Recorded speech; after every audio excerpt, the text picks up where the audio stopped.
Race 2 of the Eichmann Estoril round. Movement before the lights went out from Andrea Iannone, middle of the second row. So it could be a penalty coming his way as Alvaro Bautista tries to pull alongside Nicolo Bulliger in the run to turn 1. Toprak Razgatlioglu's been out-jumped by Andrea Locatelli, who's through for second. Bit of a moment there for Bautista. He moves across the path of Toprak Razgatlioglu coming off turn 1. Iannone dives through as well. Toprak down to 5th position. We rarely see him back as far as that.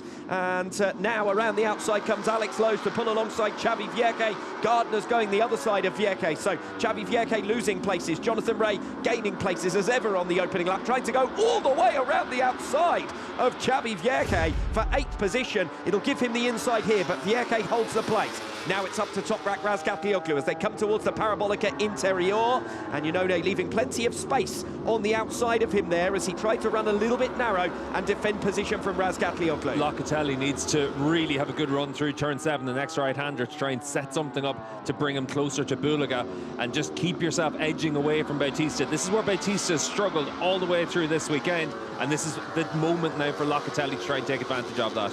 And let's see if Iannone can come through on Bautista. He does so. Toprak will want the cutback now if Bautista gets held up by Iannone. Razgatlioglu in the drag race, still trying to find his way back through into 4th. But Andrea Iannone into the podium positions as Alvaro Bautista is relegated to 4th position. And this is great news for Andrea Locatelli, who now has the opportunity to escape away. Bautista may well fall prey quickly here to Toprak Razgatlioglu as well. Yeah, he's going to be under attack into turn 1. And you can see for Iannone, as you said, potential for it to have been a jump off the line, but for Toprak, he needs to clear Bautista as quickly as he can. Toprak Razgatlioglu then attacking Alvaro Bautista. Heaviest braking zone on the circuit, among the heaviest braking zones of the season at the end of the longest straight on the calendar. And Razgatlioglu through now and up into 4th position. Yeah, good move by Toprak, as you'd expect down into turn 1, able to come through. Next change of position should be Razgatlioglu versus Iannone 4P3. Toprak will try to outbrake him into the Parabolica Interior. Will he get it stopped? Iannone answers straight back with the tighter line. That's good riding and determined from Andrea Iannone, who is now closing in on Andrea Locatelli as well. 3 riders in the scrap for 2nd place. Razgatlioglu down the hill. We've seen him make that move on Nicolo Bulliger a couple of times this weekend. Now he's done it on another of the Ducatis, the Go 11 bike of Andrea Iannone, and Toprak will lunge from way back on Andrea Locatelli for 2nd position. He can see that Nicolo Bulliger is escaping away, and Iannone has the better exit then from Gancho the hook, and will come through for 3rd position. Locatelli defending robustly. He knows he wants to keep a bike between himself and his main rival for the bronze medal in this 2025 World Championship, Alvaro Bautista in 5th. So the top 2 all weekend long escaping away at the end of lap 2.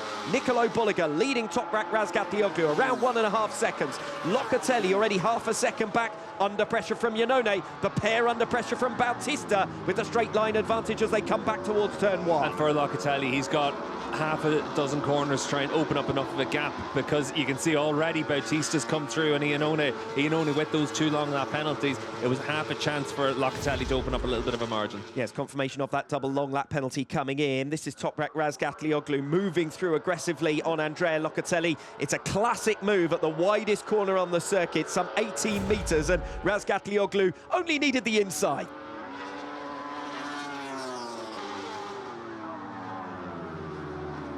Here comes Bautista on Andrea Locatelli. This is the fight for 3rd in the World Championship, 3rd in the race. Andrea Iannone runs wide, and that will drop Iannone out of the contention for a podium position as Bautista moves up into 3rd.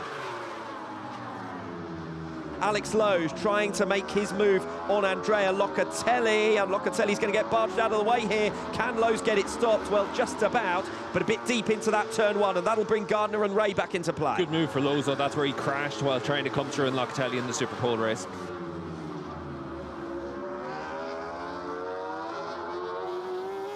Jonathan Ray versus Remy Gardner again into turn 1. Gardner got back through on Ray last time the 6-time champion made his pass. Xavi Vierque makes his move on Remy Gardner through for 7th position. That's going to give Jonathan Ray a little bit breathing room now to attack Andrea Locatelli, and Ray's at the back of a 4-rider group chasing a podium position here. Vierke now has the chance down the start-finish straight, and Ray's lost the toe and the slipstream as well, which is going to work against him. On to lap number 9 then, and Vierke breezes through before even the halfway mark in the straight, let alone the speed trap, and Vierke's up to 6th position, leaving Ray game over for Toprak, unless there's a mistake now from Nicolo Bulliga. Razgatlioglu loses 0.2 of a second on lap 15 as we watch Axel Bassani make his move into turn 1 on Jonathan Ray. Ray will line himself up for the better exit off the first bend. Bassani gets a bit of lift. Ray is there on the inside, but Bassani has track position now and has P8. Nicolo Bulliga exits the final turn. There will be no hat-trick for Toprak Razgatlioglu in Estoril once again. Bulliga takes race 2. Toprak Razgatlioglu some 5 seconds behind in 2nd place, and Alvaro Bautista will cross the line eventually in 3rd, and this will confirm that Aruba.it Racing Ducati are WorldSBK team champions in 2025.